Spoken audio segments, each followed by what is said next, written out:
কি ভাবে আয়রা, তোমার কল্পনায়? মানে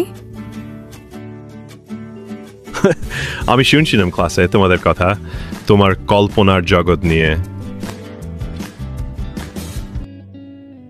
কল্পনা করা কি দোষের? তোমারও তো স্বপ্ন আছে, বাবার ইচ্ছা পূরণ করা, আর আমি স্বপ্ন দেখলেই দোষ? স্বপ্ন সেটা না আয়রা, যা আমরা ঘুমিয়ে ঘুমিয়ে দেখি।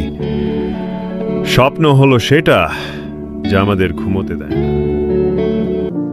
তুমি এখনো স্বপ্ন দেখোইনি, তোমার জন্য কল্পনাই ঠিক আছে, কিন্তু যেদিন সত্যি স্বপ্ন দেখবে আর সেটা পূরণ করতে চাইবে, তখন বুঝবে জীবন কতটা সুন্দর। আবির, আমিও তোমার মতো স্বপ্ন দেখতে চাই। আমার মা বাবাও চায় আমি ভালো রেজাল্ট করি, ওনারও স্বপ্ন দেখে, আমি সেটাই পূরণ করতে চাই।